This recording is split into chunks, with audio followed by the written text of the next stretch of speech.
Dear students, अस्सलाम वालेकुम। क्या हाल चाल है? ठीक है, उम्मीद करता हूँ आप सब खैरियत से होंगे। फ़िज़िक्स के लेक्चर्स चल रहे हैं। चैप्टर नंबर 10 हमने स्टार्ट किया हुआ है। 10.4 आर्टिकल्स तक हमने कंप्लीट कर लिया और बहुत अच्छा फ़ीडबैक आ रहा है माशाल्लाह। और आप लोग बड़ी अच्छी तैयारी भी कर रहे हैं और आपका जो टेस्ट हुए हैं 2 और उनकी बड़ी अच्छी प्रोग्रेस है। काफ़ी अच्छा बच्चों ने अटैम्प्ट भी किया। और दूसरा ये है कि आज मैं आपको नोट्स भी दिखा दूंगा जो है उसमें उसके हवाले से। एक्सक्यूज़ मी सर, जो फिज़िक्स के नोट्स हैं ना वो ऑफिशियली आइएगा नीचे से, ठीक है ना? अभी स्टाफ। अच्छा, आज जो बेटा हमने टॉपिक डिस्कस करना है उसका नाम है रिपल टैंक। रिपल टैंक बड़ा ही इंटरेस्टिंग सा टॉपिक है। इसमें क्या होगा, एक तो इसके 2 फिनोमिनाज हैं। एक तो ये क्या करता है, वाटर वेव प्रोड्यूस करता है। इससे पहले लेक्चर्स में हम लोग क्या डिस्कस कर रहे थे, वेव के बारे में डिस्कस कर रहे थे कि वेव कैसे होती है, कैसे जनरेट की जाती है। हमने वाटर वेव भी पीछे डिस्टर्बेंस देखी कि टैप एक टब लिया वाटर का, उसके अंदर हमने हल्की सी कोई डिस्टर्बेंसेस दी। फिर हमने देखा कि वेव जो है वो कितनी टाइप्स की हो सकती हैं। फिर हमने देखा कि मीडियम की ज़रूरत होती है, एक में मीडियम की ज़रूरत नहीं होती। फिर जिसमें मीडियम की ज़रूरत होती है उसको हमने मज़ीद 2 टाइप्स में क्लासिफाइड किया, जिसको हमने लॉन्गिट्यूडनल और ट्रांसवर्स का। तो वेव के बारे में हम पीछे पढ़ चुके हैं और वेव लेंथ का भी एक कॉन्सेप्ट आपको दे दिया था। अच्छा, आज हमने जो ख़ास तौर पर वाटर के बारे में हमने डिस्कशन करनी है। तो रिपल टैंक जो है हमारे पास 2 काम करता है। एक तो ये वाटर वेव को प्रोड्यूस करता है और दूसरा ये क्या बताएगा, उनकी करैक्टरिस्टिक्स को हम क्या करेंगे, डिस्कस करेंगे। मेरा लेक्चर समझने के लिए आपने ओपन करनी है अपनी बुक, साथ साथ आपने मेरी वर्डिंग के ऊपर गौर करना है। जो चीज़ मैं बोर्ड पर करवाऊँ फिर उस पर फोकस करना है और अगेन आपने फिर बुक की तरफ आना है, ताकि आपको इजीली कोऑर्डिनेशन हो जाए कि जो मैं कह रहा हूँ वो क्या है।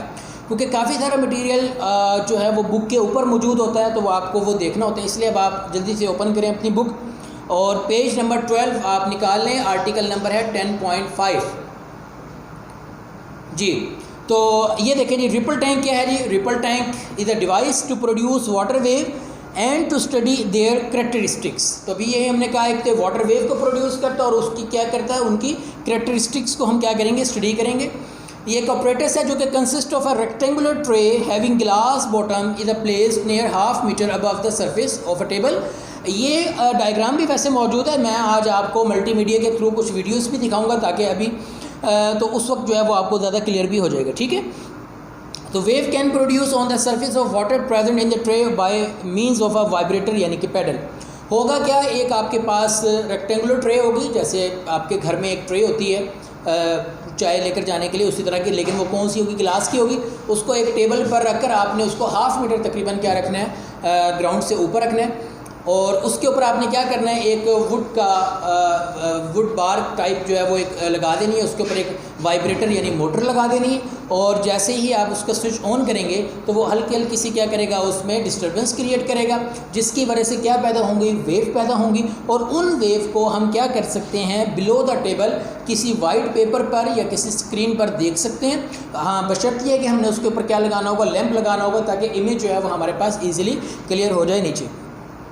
तो यही सेटअप आपको डायग्राम 10.11 में नज़र आ रहा होगा। वो कहता था vibrator is an oscillating electric motor fixed on a wooden plate over the tray such that it's lower surface just touches the surface of water. तो वो जो वाइब्रेटर होगी उसकी जो लोअर सरफेस होगी वो जस्ट जो है वो क्या कर रही होगी, वाटर को टच कर रही होगी, डिप नहीं होगी। डिप होगी तो वो सही डिस्टर्बेंस नहीं होगी। तो हल्की सी टैपिंग के साथ जो है वो क्या होगा, वाटर प्रोड्यूस वेव प्रोड्यूस होंगी। On setting the vibrator on this wooden plate start vibrating to generate water wave consisting of straight wave front.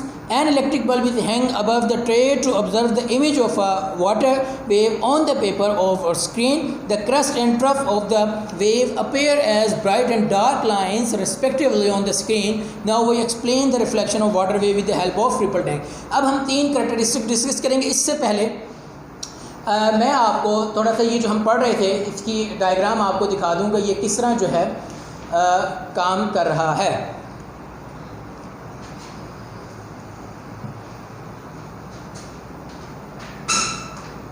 Okay ji, water ripple tank क्या चीज़ है जी? to generate water wave.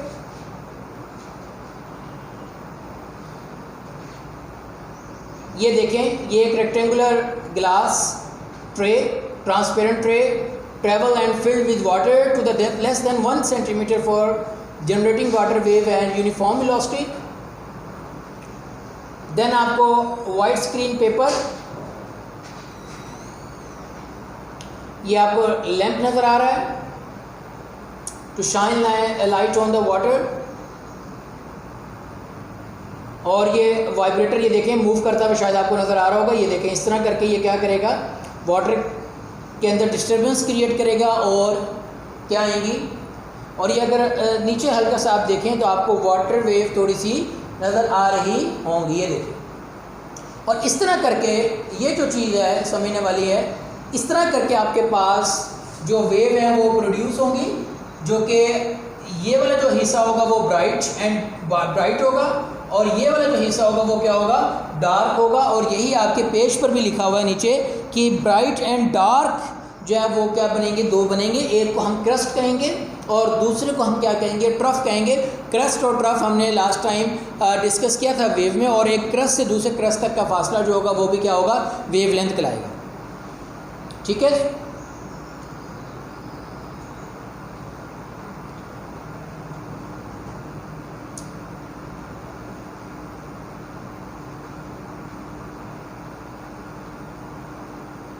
Okay.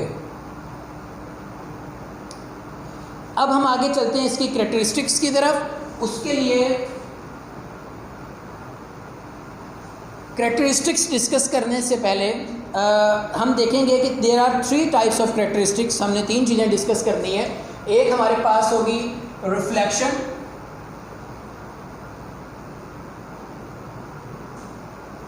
एक हमारे पास होगी refraction, और the last one is the diffraction.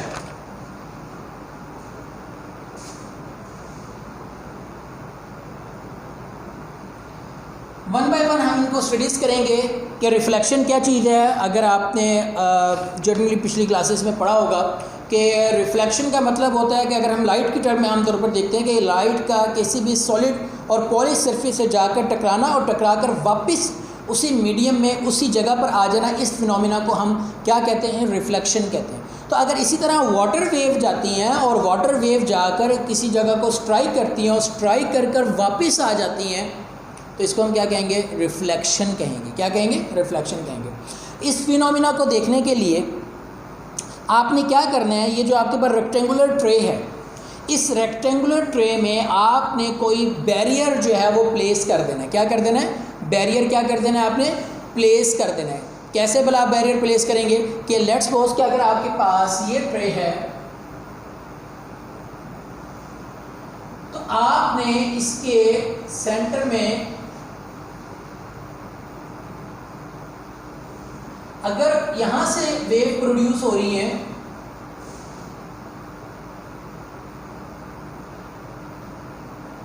और टकराएंगी, टकरा कर क्या आएंगी, वापस आएंगी। जिस एंगल से जाएंगी उसी एंगल से वापस आएंगी। इस फिनोमिना को हम क्या कहेंगे, रिफ्लेक्शन कहेंगे। कि क्या डेफिनेशन है, page number 13, when wave moving in one medium fall on the surface of another medium they bounce back into the first medium such that angle of incidence is equal to the angle of reflection.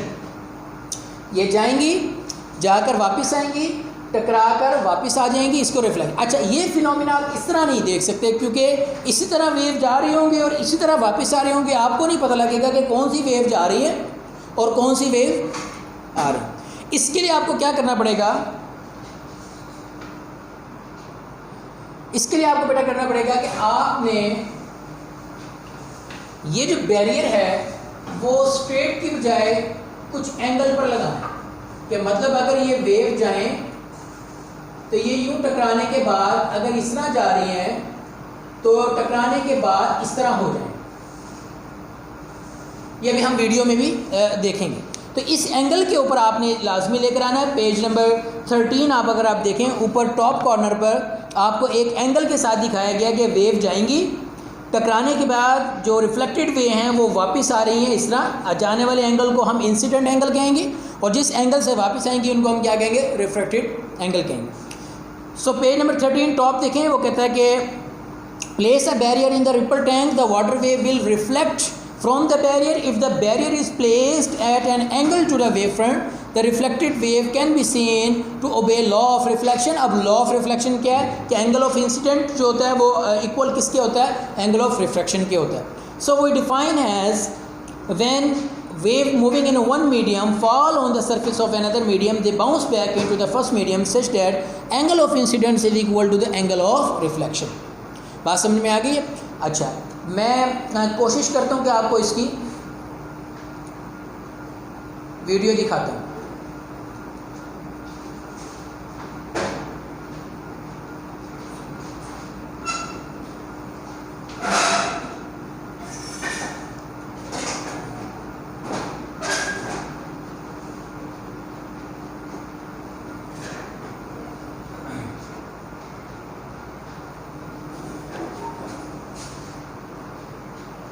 अच्छा, अब आप ये पूरा setup देख लें कि आपके पास एक एक्सपेरिमेंट हो रहा है जिसमें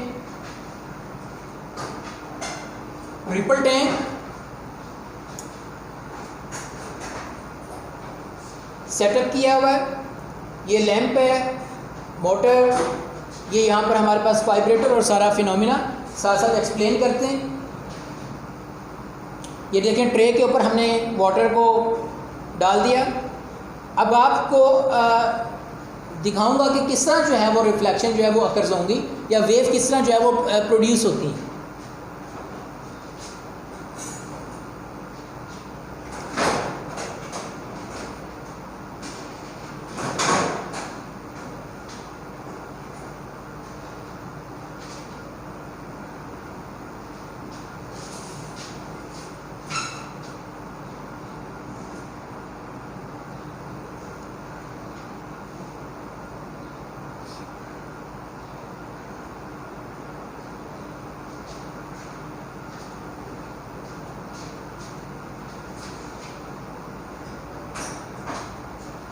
अब ये देखेंगे, ये सिर्फ एक ड्रॉप इसके ऊपर ड्रॉ कर रहे हैं, ये यहाँ से देखें, ये देखें सिर्फ एक ड्रॉप, तो एक ड्रॉप से आपके पास क्या हो रही है, वेव प्रोड्यूस हो रही है एक ड्रॉप से। लेकिन अगर हम क्या करें, इसको किसी और तरह सेटअप करें तो अभी आपके पास एक ड्रॉप की बजाय मैक्सिमम जो है वो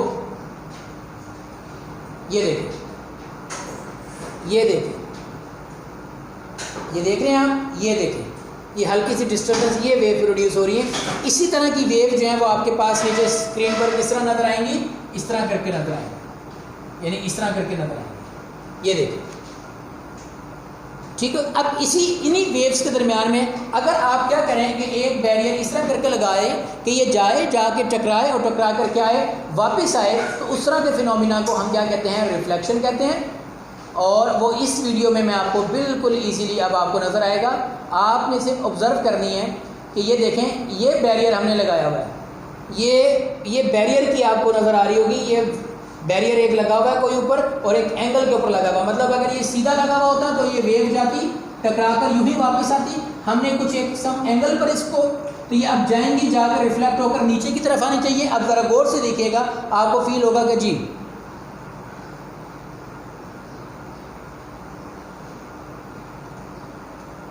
ये देखिए,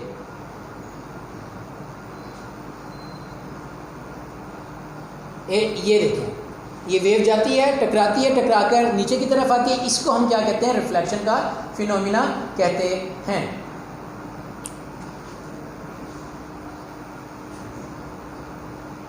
ओके,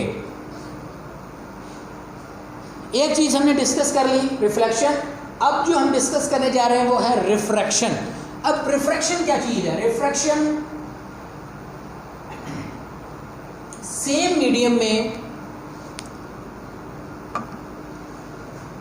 अगर कोई वेव एक ही मीडियम में ट्रेवल करे या मीडियम चेंज हो और चेंज होने के बाद वो रिफ्लेक्ट ना हो, वो ट्रांसमिट हो जाए आगे की तरफ, लेकिन अपने एंगल को चेंज कर ले, इस फिनोमिना को हम क्या कहते हैं, रिफ्रैक्शन। जैसे कि अगर आप पॉलिश्ड ग्लास के ऊपर, जिसको आप आईना कहते हैं, कोई लाइट मारते हैं तो वो टकरा कर वापस आती है, इसका मतलब ये हुआ ये रिफ्लेक्शन होती है।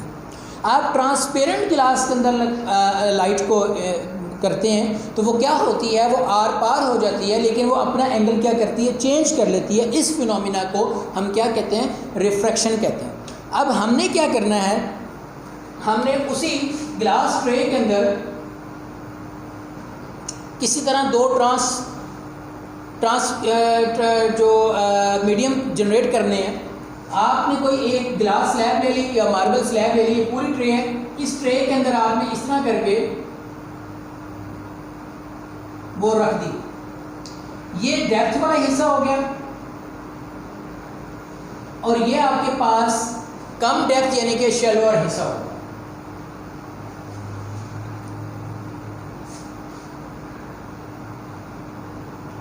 अब क्या होगा कि जब वाटर वेव यहां से इंटर होंगी, इंटर होकर जब इस हिस्से में आएंगी तो डेफिनेटली इसकी स्पीड क्या होगी, वो भी कम होगी। क्यों कम होगी वो भी हम डिस्कस करते हैं कि स्पीड का और वेवलेंथ का कम गहरे हिस्से और ज़्यादा गहरे हिस्से में क्या फ़र्क पड़ता है। सबसे पहले आप ये देखें, समंदर में आपने देखा होगा कि बड़ी बड़ी वेव बनती हैं, बड़ी बड़ी लहरें बनती हैं। मिड ऑफ द जो सी होता है, समंदर होता है, उसमें बहुत बड़ी लहर बनती है और वो आहिस्ता आहिस्ता आहिस्ता किनारे पर आकर वही लहर जो है वो क्या हो जाती है, छोटी हो जाती है और वो इस तरह करके उसके अंदर कम एनर्जी होती है और उसके अंदर ज़्यादा एनर्जी होती है। ये जो लहर का बनना है बड़ा, इसको हम क्या कहते हैं, वेवलेंथ कहते हैं। ठीक हो गया। तो हमें एक्सपेरिमेंटल ये पता लगा कि जहाँ पर आपके पास डेप्थ वाटर होगा वहाँ पर जो आपके पास वेवलेंथ क्या होगी, ज़्यादा होगी, बड़ी होगी और उसकी फ्रिक्वेंसी कम हो जाएगी। और अब अच्छा इस सेटअप के अंदर तो क्योंकि हमारे पास मोटर एक ही लगी हुई है, सेम स्पीड के साथ लगी है, तो लिहाजा यहाँ तो फ्रिक्वेंसी हमें कांस्टेंट मिलेगी। और जो कम डेप्थ वाला हिस्सा होता है वहाँ पर आपके पास क्या होता है, वेवलेंथ कम हो जाती है। वो कहता है जी the speed of, second paragraph discuss कह रहे हैं, the speed of water wave depend on the depth of water. ये अंडरलाइन कर लें कि स्पीड ऑफ वेव जो वाटर की होती है वो डिपेंड करती है किसके ऊपर, डेप्थ ऑफ द वाटर के ऊपर। If a block is submerged in a ripple tank, इसी तरह अगर कोई ब्लॉक एक डुबाया जाए, रखा जाए रिपल टैंक के अंदर, the depth of the water in the tank will be shallower over the block, तो ब्लॉक के ऊपर वाली जो गहराई होगी वो शेल्वर यानी कि कम हो जाएगी। यानी कि यूँ ही समझ लें, अगर आपने स्विमिंग पूल देखा हो, स्विमिंग पूल भी इस तरह रेक्टेंगुलर बेस हो और उसमें इंटर होने के लिए उन्होंने स्टेप रखे हों कि ये एक स्टेप और फिर देन थोड़ा सा डेप्थ और देन डेप्थ, तो इसका मतलब जो फुल डेप्थ वाला हिस्सा होगा वहाँ पर आपके पास स्पीड ज़्यादा होगी वेव की, थोड़ी सी यहाँ पर कम होगी, यहाँ पर कम होगी क्योंकि क्या होगी, डेप्थ यहाँ पर कम होती जा रही है। तो जो कम डेप्थ के ऊपर वाला हिस्सा होता है उसको हम शैलोअर बोलते हैं और जो ज़्यादा डेप्थ वाला होता है उसको डेप्थ। ठीक है। When water wave enter the region of shallower water, their wavelength decrease। वो कहता है जब क्या करती है, इस वाले हिस्से में जाती है तो वो कहता है कि उस वक्त जो है उसकी वेवलेंथ क्या हो जाती है, डिक्रीज हो जाती है। वीडियो से हम देखते हैं।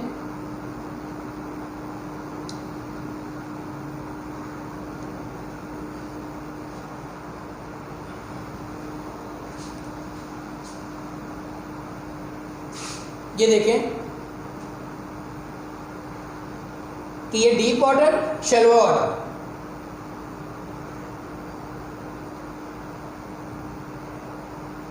ये देखिए ये वेव जा रही है डीप वाटर के अंदर, वेवलेंथ इसकी ज़्यादा बड़ी वेवलेंथ ये देख रहे हैं, ये दरमियानी डिस्टेंस आप देख रहे हैं और ये दरमियानी डिस्टेंस देख रहे हैं ये कम है, तो यहाँ वेवलेंथ क्या हो जाएगी, ऑटोमेटिकली कम होना स्टार्ट हो जाएगी।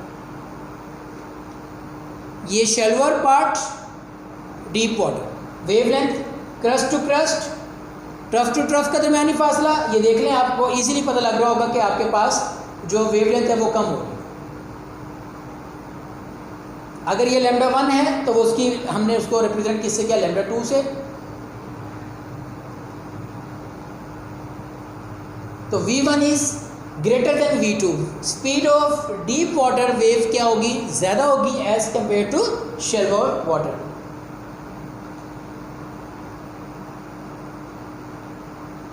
अब ये टॉप व्यू देखें,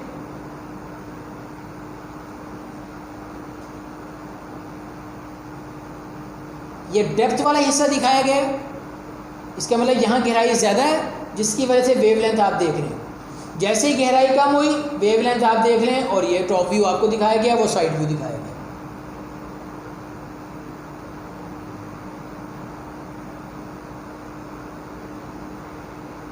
ठीक हो गया।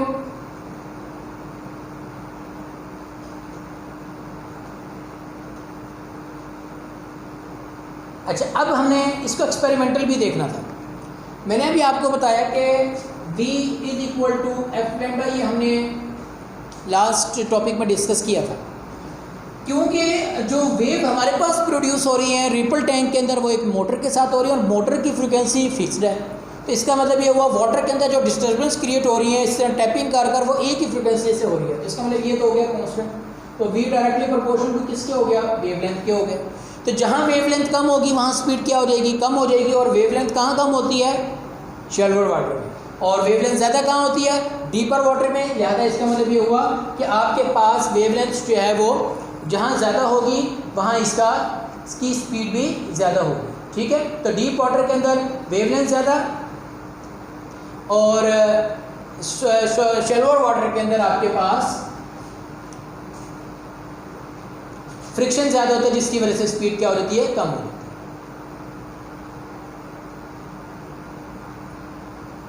अच्छा, अब मैं आपसे जो डिस्कस कर रहा था कि हमने क्या करना है कि ये जो चीज़ आपको नज़र आ रही है ये वही ब्लॉक है जो कि हमने क्या किया, इसमें हडल किया, समर्ज किया।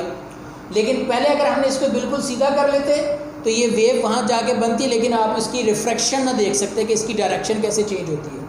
तो क्या हुआ, हमने इसको थोड़ा सा एंगल पर रखा। जैसे ही वेव जाएंगी इस मीडियम से ऊपर वाले मीडियम की शैलोअर की तरफ, तो इनकी डायरेक्शन क्या होगी, चेंज होगी।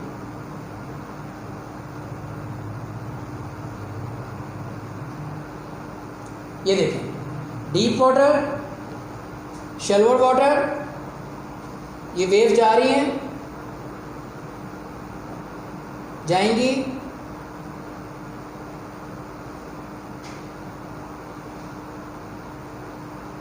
और ये आपको नज़र आ रहा होगा, ये देखें ये डायरेक्शन चेंज हो रही है, क्योंकि आपके पास ये यहाँ से इस तरह करके वो आपने रखा हुआ, अंडरस्टैंड। तो जहाँ से आपके पास इसकी डायरेक्शन, ये देखें कि टोटली इसकी डायरेक्शन क्या हो गई, चेंज हो गई। इट मीन्स कि डीप वाटर के अंदर कुछ थी और शैलोअर वाटर के अंदर कुछ थी। तो अगर एक मीडियम से दूसरे मीडियम में एंटर होते हुए कोई वेव अपनी डायरेक्शन को चेंज कर ले तो इस फिनोमिना को हम क्या कहते हैं, रिफ्रैक्शन कहते हैं। और ये रिफ्रैक्टेड वेव आपको नजर आएगी, इंसिडेंट वेव जिससे जा रही थी, और ये रिफ्रैक्टेड वेव जिससे वो बेंड हो गई।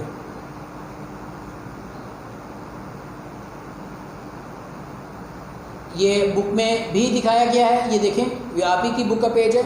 ये वही टॉपिक है जो हम डिस्कस कर रहे हैं, ये वही रिफ्रैक्शन है। यहाँ से वही डायग्राम हमने डिस्कस की कि ये वेव आ रही थी, आकर अपने डायरेक्शन को इन्होंने क्या किया, चेंज किया। और ये वाला वो पैराग्राफ है जिसमें हमने डिस्कस किया कि शैलोअर वाटर के अंदर जो है वो स्पीड का क्या होगा और उसके अंदर दूसरे वाले के अंदर स्पीड का क्या होगा। ठीक है, तो हम नेक्स्ट उस पर आ गए हैं कि when a wave from one medium enter into the second medium at some angle this direction of travel change. Okay, the next thing, अब हमने दो चीज़ें डिस्कस कर ली। एक रिफ्लेक्शन, होप सो आपको समझ आई होगी। रिफ्लेक्शन में क्या था कि आपने एक बैरियर लगाया, वेव जाती है, वेव जाकर टकराती हैं, टकराकर वापस आ जाती हैं। क्योंकि अगर हम सिंपल उसको नॉर्मल एंगल पर रखेंगे तो जाने वाली वेव और आने वाली वेव के दरमियान डिस्टिंग्विश नहीं कर सकेंगे, तो लिहाजा हमने उसको कुछ एंगल पर रखा। तो ये जा रही है टकराकर, यूँ वापस आ रही है, इस तरह जा रही है टकराकर, इस तरह वापस आ रही है। इसको हम क्या कहते हैं, रिफ्लेक्शन। और angle of incidence is equal to angle of reflection. फिर हमने क्या किया, वो बैरियर था सॉलिड। हमने क्या कि एक तरफ मीडियम वाटर है, दूसरी तरफ भी वाटर है, लेकिन मीडियम की डेप्थ हमने क्या की, चेंज की बाय प्लेसिंग सम ब्लॉक और समर्ज इनटू अ ट्रे और अ रिपल टैंक। इस तरह किया कि एक की डेप्थ ज़्यादा हो गई और एक की डेप्थ क्या हो गई, कम हो गई। जैसे आप एक स्टेप बना लेते हैं तो उसमें जैसे जो डैम्स में अगर आप कभी गए हों तो वहाँ पे एक वियर एंड नोचिस होती हैं। वियर एंड नोचिस क्या होती है कि आपको स्टेप बनाए हुए होते हैं, स्टेप इस तरह करके बनाए हुए होते हैं। ये गहरा पानी आ रहा होता है, यहाँ से बहुत ज़्यादा गहरा पानी आ रहा होता है समंदर उसमें, दरियाओं में। तो जब वो आकर डायरेक्ट आकर, क्योंकि इतनी वेलोसिटी से आएगा, डायरेक्ट अगर वो उसके साथ आकर टकराता है आपके किनारे के साथ, तो वो डेफिनेटली क्या करेगा, एनर्जी सारी ट्रांसफ़र करेगा, डिस्टर्बेंस होगा, बन टूट सकता है। लिहाजा वो क्या करते हैं, जब ये पानी इस तरह स्पीड से आ रहा है तो वो इस तरह एक स्टेप देते हैं, यहाँ आकर टकराता है, एनर्जी लूज करता है, फिर यहाँ की एनर्जी, और ऐसा ऐसा ऐसा जब आप किनारे पर पहुँचते हैं तो वो बहुत कम वेवलेंथ के साथ बड़ा किनारे के ऊपर आप उसमें चहलकदमी भी कर रहे होते हैं और इन्जॉय कर रहे होते हैं। तो ये जो स्टेप्स हैं ये समझ लें कि इसी तरह यहाँ पर पानी की डेप्थ ज़्यादा है, यहाँ पर कम है, यहाँ उससे कम है, तो ये इस आपके पास यहाँ वेवलेंथ ज़्यादा होगी, यहाँ कम होगी, यहाँ और ज़्यादा कम होगी, और जब ये यहाँ पर आएंगी तो अपनी अपनी ऐसा ऐसा क्या करेंगी, डायरेक्शन भी चेंज करेंगी। इस फिनोमिना को हमने क्या कहा, refraction. The third one is diffraction, जो कि हमने डिस्कस करना है कि अगर मैं इन वेव के दरमियान ये जो वेव आपके पास आ रही हैं,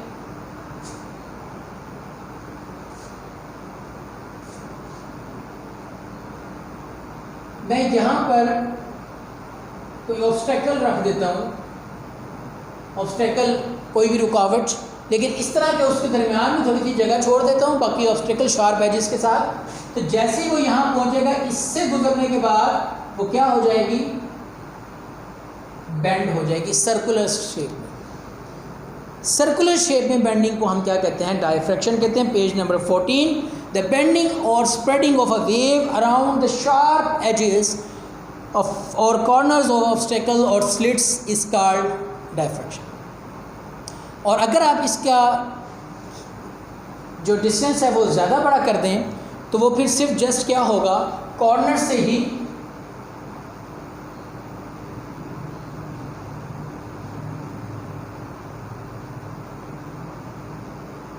वो सिर्फ कॉर्नर से आपको क्या नजर आएंगी, बेंड होती हुई नजर आएंगी, बाकी ऑलमोस्ट क्या जाएंगी, स्ट्रेट हो जाएंगी। तो दोनों डायग्राम्स पेज नंबर 14 पर आपको नज़र आ रही होगी। जो ऊपर वाली डायग्राम है उसमें आपने क्योंकि स्लिट्स के दरमियान का डिस्टेंस कम रखा तो फुल रेक्टेंगुलर में आई, गुलाई में आई और सर्कुलर शेप में आई, और जब आपने थोड़ा सा उसको ज़्यादा किया तो इस तरह।